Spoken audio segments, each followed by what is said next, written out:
नमस्ते, नवजीवन करायच्या यूट्यूब चॅनलमध्ये आपलं स्वागत करतो. आज आपण सकाळी ट्रेकिंग करून आपण रनिंग करायला सुरुवात केली. पहिल्यांदा बॉडी पूर्ण ट्रेकिंग करून आपण पेस रनिंग मध्ये आपण पहिल्यांदा 1 किलोमीटरचा पेस तय केला आणि 1 किलोमीटर आपण पळालो. मुलांचा 1 किलोमीटरचा वेग साधारणपणे 3 मिनिटाचा ठेवला की जेणेकरून मुलगा 3 मिनिटात आला पाहिजे 1 किलोमीटर, आणि मुलींचा ठेवला 4 मिनिटं 1 किलोमीटर. तुम्ही सुद्धा तशा प्रकारे ठेवून पळू शकता.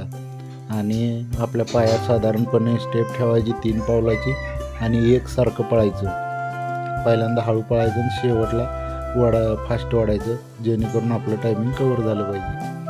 बघा, ही मुलगी आहे ते ह्या मुलीच्या पायातली स्टेप आहे ती कंटिन्यू राहिली पाहिजे, एकसारखी स्टेप राहिली पाहिजे. जर अशा पद्धतीने स्टेप जर आपली कंट्रोल राहिली तर आपलं 3 किलोमीटर जे टायमिंग बसायला पाहिजे ते आपलं टायमिंग बसणार.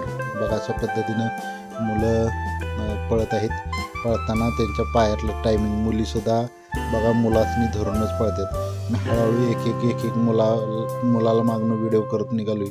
बघा, पायातलं अंतर सेम राहिलं पाहिजे, एकसारखं अंतर राहिलं पाहिजे. सर्वसाधारणपणे 3 मिनटं ते 3.5 मिनटाच्या दरम्यान मुलांचं टायमिंग पडतंय 3 मिनटं 3.5 मिनटं. ज्यांचं 3 मिनटात पडेल ते एक्सलंट, आणि 3पेक्षा जर कमी पडत असलं म्हणजे वाढलं 3 तर आपलं टायमिंगसुद्धा पुढं वाढणार. बघा, पायातलं अंतर व्यवस्थित ठेवलं तरच उपयोग आहे, नाहीतर काहीसुद्धा उपयोग नाही. बघा, अशा पद्धतीनं पळायचं आहे. ह्याच्या पुढं सुद्धा मुलं आहेत, मी त्याच्याने शूट केलं नाही की शेवटपासून मुलांचा पेस काय राहतो हे आपल्याला चेक करायचं आहे. बघा, 2 मिनटाच्या आसपास झाले, आता 1 मिनिट राहिले. सर्वसाधारणपणे 3 मिनिटात आपण हे 1 किलोमीटर पळू शकतो. बघा, हा आमिर त्याच्या पायातलं अंतर आणि चांगलं पळतोय. शेवटचं 1 मिनिट चांगलं पळतोय. बघा, हा पळत असल्यामुळे आर्यनसुद्धा पळायला लागला. बघा, अशा पद्धतीनं स्टेप राहिली पाहिजे आपल्या पायात 3 पावलाची स्टेप जर पायात राहिली तर आपल्याला काहीसुद्धा अडचण येत नाही. आपल्याला पळायला चांगलं होतं, रनिंग आपलं चांगल्या पद्धतीनं तयारी होती. बघा, असं हे टेक्निक आहे 5 किलोमीटरचं. हे जर टेक्निकचा वापर केला तर तुमचंसुद्धा लवकरात लवकर कवर होईल. आणि हा पेस रनिंग हा रोज करायचं नाही, 1-2 दिवस ॲड करून असं पद्धतीने पेस रनिंग करायचं. एक पेस पळाल्यानंतर आपण काय करायचे, विश्रांती करायची. आणि विश्रांती केल्यानंतर परत 5 मिनटं 10 मिनटाची विश्रांती करा आणि लगेच परत करा. आज मी असं 1 किलोमीटरचं 2 पेस घेतलेत. तुम्ही 3सुद्धा करू शकता, 3पेक्षा जास्त करू नका. जर अंतर जास्त ठेवून 1600 मीटरचा जरी पेस मारला तरीसुद्धा चालू शकतं. बघा, साधारणपणे पहिला 3 मध्ये पळाला, दुसरा 3:10-3:10-3च्या दरम्यान. बघा, इथे 1 किलोमीटर बरोबर संपते. अशा पद्धतीनं 10 मिनटाची विश्रांती घेऊन आपण लगेच दुसरा पेसला सुरुवात केली. तिथून परत मागं बघा, ह्या तिथून पळायला सुरुवात केली. बघा, साधारणपणे पेस ठेवायचा आहे आणि रनिंग करायचं आहे. आणि हा पेस ठेवूनच आपल्याला पळायचं आहे. पायात अंतर एकसारखं राहिलं पाहिजे. बघा, एकसारखं. ही ग्रामपंचायतीपासून आपण चढापासून वर निघालो.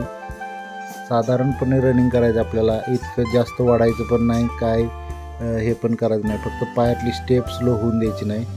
बघा, ही मुलगी आहे ती कशी मुलांच्या बरोबर पळते, पायातली स्टेप तिच्याबरोबर. बघा, असं पायातली स्टेप, पायातलं अंतर व्यवस्थित पडलं पाहिजे. गुडघा पुढं उचलायचा जेणेकरून आपल्या ह्याच्यात हे होणार नाही, स्टेप स्लो होणार नाही. बघा, अशा पद्धतीनं आपल्याला पळायचं आहे. शेवटला थोडंसं आपल्याला वेग धरायचा आहे. मी प्रथमेशची स्टेपिंग तुम्हाला दाखवल्या. प्रथमेशची स्टेपिंग चांगलं आहे, फक्त त्याच्या मनात किलिंग पॉवर नाही. रनिंग बरोबर तुम्हाला किलिंग पॉवरसुद्धा तुमच्यात असली पाहिजे.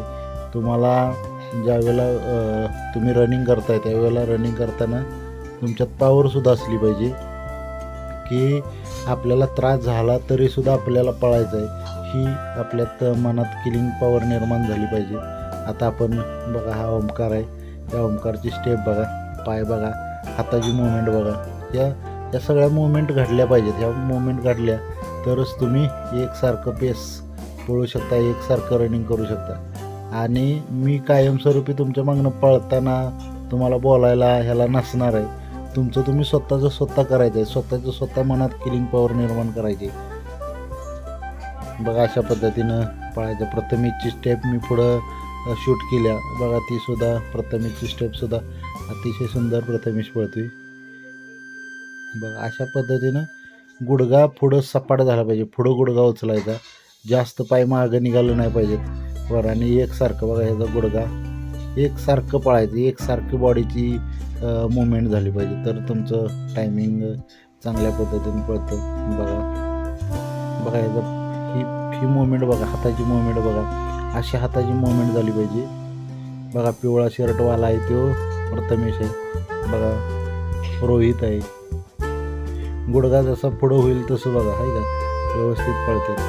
अशी तुमची पळण्याची मुवमेंट झाली पाहिजे. या तिघांनी सुद्धा आता शेवटला पेस लावून धरलाय बघा, चांगलं पाय उचलतात, चांगल्या पद्धतीने पळतात. असंच हे करायचं. आणि हे केल्यानंतर म्हणजे आता इथं पेस संपल आपला, की 1 किलोमीटरचा पेस संपल्यानंतर आपल्याला मसल्स काय करायचे आहेत, मसल्स चांगल्या फुलवायचे आहेत. ताकद मसल्समध्ये आणण्यासाठी हे रनिंग केल्यानंतर आपल्याला काय करायचं आहे की आपल्याला ABC वर्कआउट, स्पीड वर्कआउट करायचं आहे. कधी मी बघा व्हिडिओ टाकलेलंच आहेत ABC वर्कआउट, हे जसं मिक्सिंग वर्कआउट टाकले. तर आज अशा पद्धतीनं आम्ही वर्कआउट केला बघा. थोड्याच वेळात हे यांचं 3च्या दरम्यान दरम्यान बसलं पाहिजे, जास्त नाही बघा. असा स्पीड वर्कआउट करायचा. या स्पीड वर्कआउटनं आपल्याला ताकद राहील. ही स्पीड वर्कआउट केलं म्हणजे सगळं होत नाही. स्पीड वर्कआउट केल्यानंतर तुम्ही स्ट्रेचिंग महत्त्वाचं आहे, बॉडी रिलॅक्स महत्त्वाचे. अशा पद्धतीने वर्कआउट केला आणि बॉडी रिलॅक्स करणं सुद्धा महत्त्वाचं आहे बघा. तुम्ही पण अशा पद्धतीने करा. जर तुम्हाला फायदा झाला तर नक्की मला कळवा. आणि जर तुम्हाला अजून काय माहिती हवी असली तर मला नक्की फोन करा. तर चला तर मग मी तुमची रजा घेतो आणि इथं थांबतो. जय हिंद, जय भारत, जय महाराष्ट्र.